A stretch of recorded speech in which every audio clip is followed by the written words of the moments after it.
Besti, warga Sukaindah Sukakarya Bekasi, Jawa Barat geger. Seorang ibu muda pemilik usaha ayam goreng cepat saji ditemukan sang suami bersimbah darah di dalam tokonya.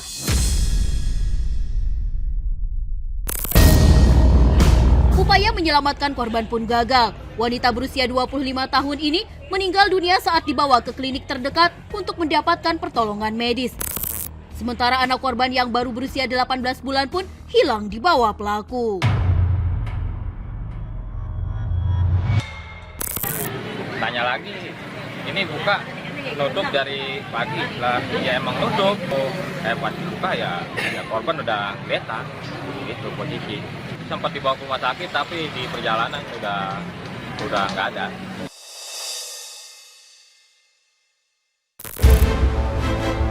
Besti, tim identifikasi Polres Metro Bekasi yang menerima laporan peristiwa ini segera bertindak. Bukti-bukti di TKP dan sejumlah kesaksian warga pun dikumpulkan.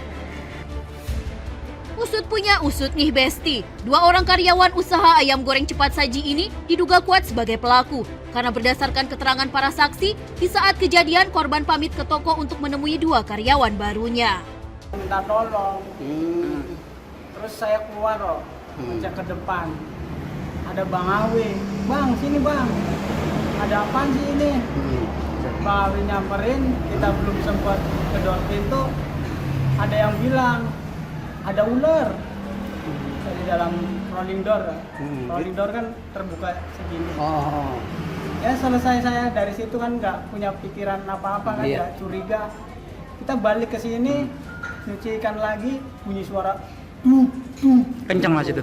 Ya lumayan. Bayi ada di depan pintu rolling door. Ini masih di dalam tapi di depan pintu itu.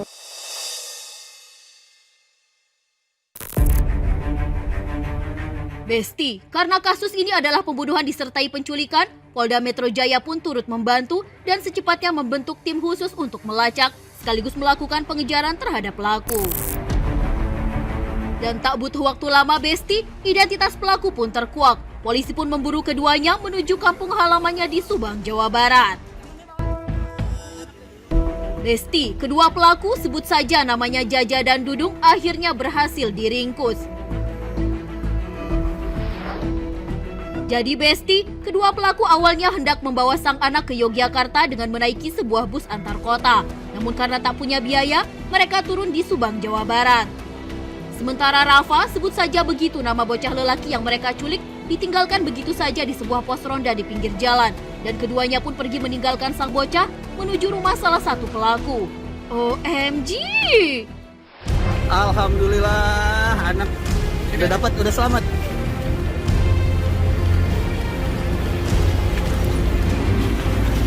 Besti, beberapa ratus meter dari lokasi penangkapan kedua pelaku, akhirnya Rafa pun ditemukan tim reskrim. Untunglah sang bocah dalam keadaan baik tak kurang satu apapun. Kedua pelaku sempat memberi Rafa makan sebelum akhirnya meninggalkannya.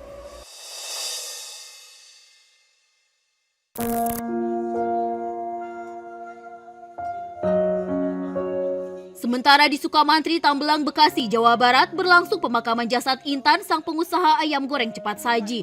Sebelumnya, usai dinyatakan meninggal dunia, jasad Intan dibawa ke Rumah Sakit Polri Kramat Jati untuk dilakukan visum. Hasilnya, korban tewas akibat pendarahan setelah beberapa kali mengalami pukulan benda tumpul di wajah dan kepala, serta tusukan benda tajam di sejumlah bagian tubuh. OMG!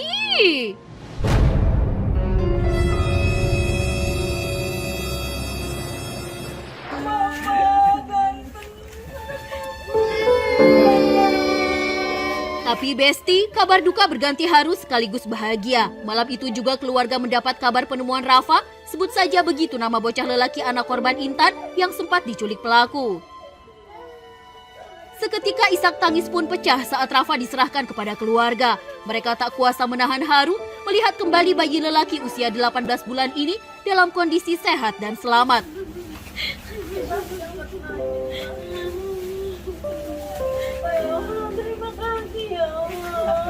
Semua tak bisa menahan pilu karena bocah kecil ini kini telah menjadi yatim piatu. Sang ayah sebelumnya telah wafat akibat COVID saat sang bayi dalam kandungan. Dan kemudian sang ibu yang menjadi korban pembunuhan dua karyawannya. Kini hanya tinggallah sang nenek, paman, serta sang ayah tiri yang baru 3 bulan lalu menikah dengan sang ibu. Korban itu anaknya ramah, tamah, sangat sopan sama siapapun. Di masyarakat ini ya anaknya justru sangat dibanggakan. Orangnya lincah untuk usaha itu sangat gigih gitu ya. Bahkan dia setiap hari Jumat aja selalu mengasih sedekah gitu.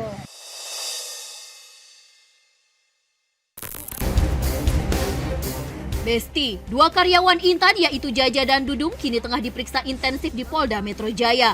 Keduanya mengaku membunuh korban karena masalah gaji.